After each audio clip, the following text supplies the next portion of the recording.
చచ్చారు ఎదవలో. రే దున్నపోతులారా, సుల్తాన్ వస్తున్నారా, స్నానం చేసి తొందరగా రండిరా. వీళ్ళు డప్పు కొడుతున్నారా, డప్పు కొడుతున్నట్టు నడుస్తున్నారా? ఏం వినిపించవట్లేదు. ఆపండి ఆపండి ఆపండి ఆపండి ఆపండి. ఎరా కింకాంగు, వీళ్ళు కొట్టే కొట్టుడు చెవికి అస్సలు ఎక్కట్లా. చెవులు తుప్పదిలిపోయేలా కొట్టమను. సుల్తాన్ వచ్చే ముందు ఎక్స్ట్రా చెక్. సుల్తాన్ వచ్చే లోపల పనులన్నీ ముగించండి. సుల్తాన్ వస్తున్నాడు, ఎన్ని రోజులు ఉంటాడో తెలియదు. అన్ని పనులు సర్లే సర్లే సర్లే. అంటే అయ్యగారు అన్నదానం చేస్తున్నారు కదా, చికెన్ బిర్యానా మటన్ బిర్యానా? అది కాదు అది కాదు. ఇంకేంటి? అయ్యగారితో కొంచెం మాట్లాడాలి. అలాగా, రండి.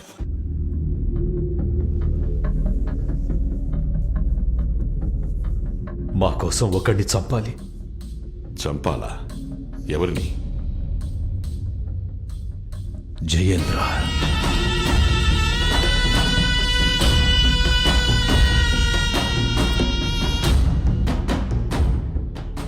వ్యవసాయం నమ్ముకుని బతుకుతున్న వాళ్ళమయ్యా మేము.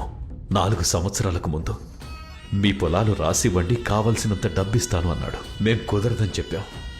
వ్యవసాయం చేస్తానని పొలంలోకి దిగకండి, పొలంలో కాలు పెట్టకండి అని మీ ఊరోళ్ళకి ఒకసారి చెప్తే అర్థం కాదా? ప్రాణాలనైనా ఇస్తారు కానీ భూముల్నివ్వరా? వాడి మాట వినకుండా పొలంలోకి దిగిన వాళ్ళని చిన్న పెద్ద అనే తేడా లేకుండా అందరినీ తగలబెట్టేశాడు. ఇక మీ ఊళ్ళో ఏ నా కొడుకు వ్యవసాయం చేయడానికి వీల్లేదు. కాదని చేస్తే మరణం. మరణమే.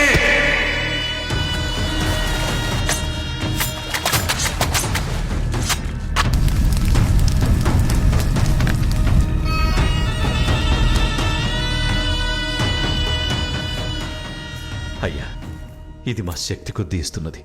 మా పిల్లల తాళిబొట్లు, మేం చెమటొడ్చి సంపాదించిన డబ్బు. వీటిని తీసుకొని వాడిని ఎలాగైనా సరే చంపి పాతేయాలయ్యా. మేమంతా కలిసి పోలీసు, కలెక్టర్, ఎమ్మెల్యే, ఎంపీ అంటూ అందరినీ సాయం చేయమని అడిగామయ్యా. ఎవరూ ముందుకు రాలేదయ్యా. కొంతమంది తిండి గతి లేక వలసెల్లి పొరుగురులో కూలీనాలి చేసుకుంటున్నారయ్యా. వాడి రక్తంతో తడిచాకే మళ్ళీ మా పొలాల్లో విత్తనాలు మొలకెత్తుతాయి. ఊరంతా మీ రాక కోసం ఎదురు చూస్తుందయ్యా.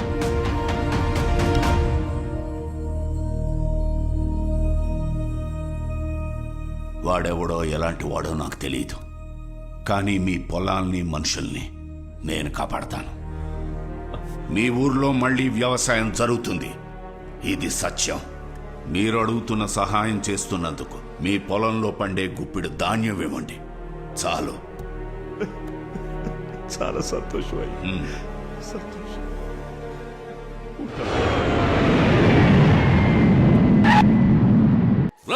సుల్తాన్ ఎయిర్పోర్ట్ లో దిగాడంట, త్వరగా వంటలు కానీ రా. అమరావతిలో ఏదో ఒక చిన్న ఊరు, ఎవరో కూడా తెలియదు. ఇది ముఖ్యమని ఆలోచించండి. చాలా ముఖ్యం మన్సూర్. మనం లెక్కలేనన్ని పాపాలు చేస్తున్నాం. ఎప్పుడైనా మంచి పని చేయడానికి భగవంతుడు ఇలాంటి అవకాశాన్ని ఇస్తాడు. పాపాన్ని తగ్గించుకోవాలి కదా, మాటిచ్చేశాను, నిలబెట్టుకోవాలి.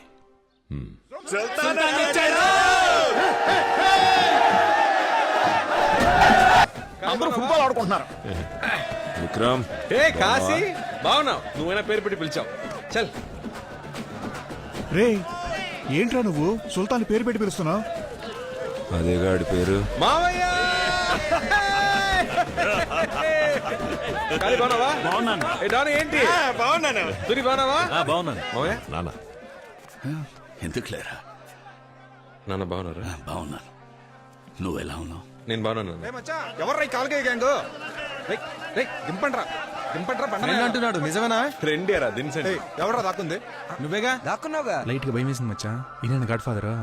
నమస్కారం ఫాదర్. బాగున్నావా? 2 ఏళ్ల తర్వాత వచ్చావు. ఈసారి ఎన్ని రోజులు ఉండబోతున్నావు? ఆర్ని ఇది మంచిగా పూలకుండా అనుకున్నా. వారం రోజులు. ఒక వారం రోజులు.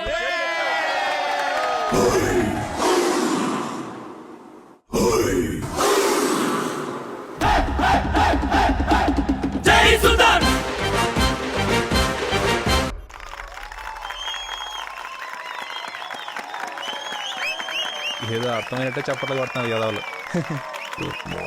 ఒరే చూడరా, రోబోలో రజనీకాంత్ లో అన్ని పనులు ఇదే చేస్తుంది. ఇక మీదట మనకు పని ఉండదేమో. అవునరా మావా. సుల్తాన్, రోబో బొమ్మ బ్రహ్మాండంగా ఉంది. థ్యాంక్స్ అన్న, థ్యాంక్స్. ఈ పని మీద చెప్పాలి వెళ్ళాలి నాన్న. పార్ట్నర్షిప్ ఓకే అయితే లోన్ అప్లై చేసి వెంటనే కంపెనీ స్టార్ట్ చేయాలి నాన్న. సుల్తాన్ బాబు, అలా అయితే మనకు 100 రూపాయలు పార్సిల్ చేయండి. నరక్కోటాలు మటర్ లాంటి చిల్లర పనులు అయ్యే చేస్తాయి, మనం ఫ్రీగా ఉండొచ్చు. నీకు పని ఉండదు పర్లేదా? అయ్యయ్యో, ఆ రోబోలు నాన్నే అట్టు పెట్టు. నిన్ను చూస్తుంటే నాకు చాలా గర్వంగా ఉందిరా. అయ్యా పెంచింది మేమందరం, మెడలు మీక.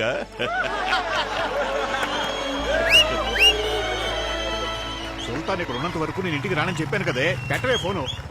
మచ్చా, మనం ఆర్డర్ చేసిన పిజ్జా వచ్చింది. అర్జెంటుగా డబ్బాలు లాక్కో. ఈ గుంపు మింగేసడానికి మనకే మిగలదు. మీ అమ్మ నిన్ను ఇలా చూడాలని ఎంతో తప్పించిపోయిందయ్యా, కానీ అయ్యా ఏయ్! నాన్న!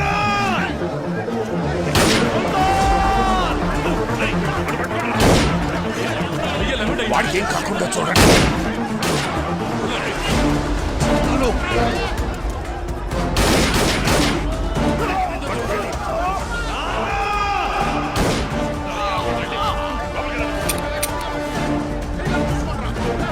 ఏయ్! వాళ్ళని వదలకండ్రా!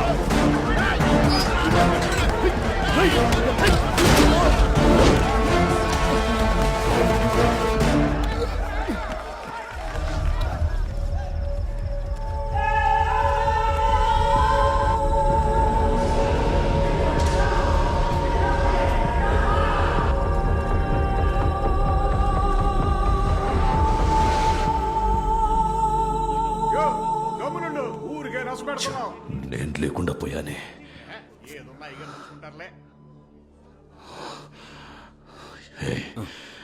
ఏదేమైనా సరే వాళ్ళు చావాలి.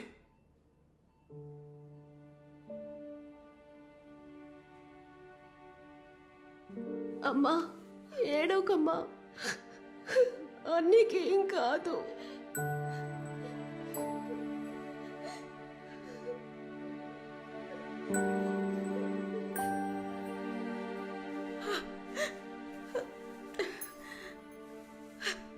అయ్యా,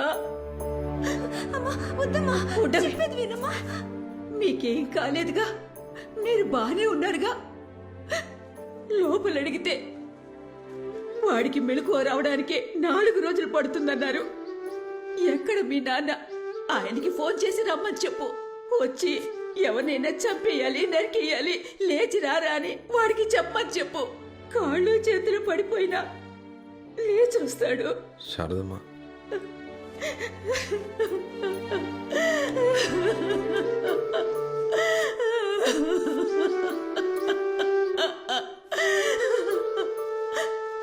మీ నాన్న నీ చేతికి కత్తిస్తాడా?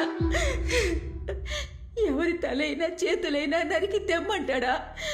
నీకు మాత్రం ఏం కాకూడదు. ఊళ్ళో వాళ్ళ పిల్లలు ఏమైపోయినా పర్వాలేదా? ఇవన్నీ చేసి మీ నాన్న డబ్బు నీకోసమే కదా కూడబెడుతోంది.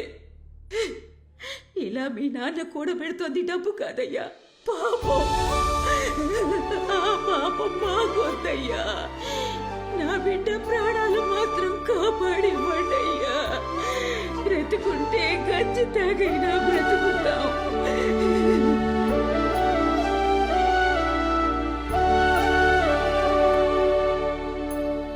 అయ్యా పిజ్జా కొట్లు అడిగి చూసాం. వచ్చిన వాళ్ళెవరు వాళ్ళ మనుషులు కారట. కానీ వాళ్ళని పంపించింది మాత్రం ఈ ఊళ్ళో ఉండేవాడే. పట్టుకోవచ్చయ్యా. ప్రాబ్లం అది కాదు మన్సూర్. అబ్బాయి ఇక్కడ ఉన్నప్పుడు వాడి ముందు ఇలాంటివి జరిగి ఉండకూడదు. వాడచ్చు వాళ్ళమ్మ మహాలక్ష్మిలాగే పోత పోసినట్టు.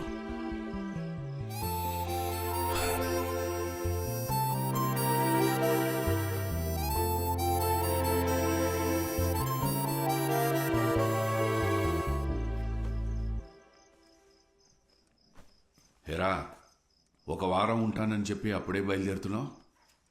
ఓహో, గర్ల్ ఫ్రెండ్ ఫోన్ చేసిందా ఏమిటి? చేసే ఉంటుందిలే, బాంబేలో ఉంటున్నావు కదా, ఇవన్నీ సహజం. ఇది నేను మీ అమ్మ కాలికి తొడిగిన మెట్ట.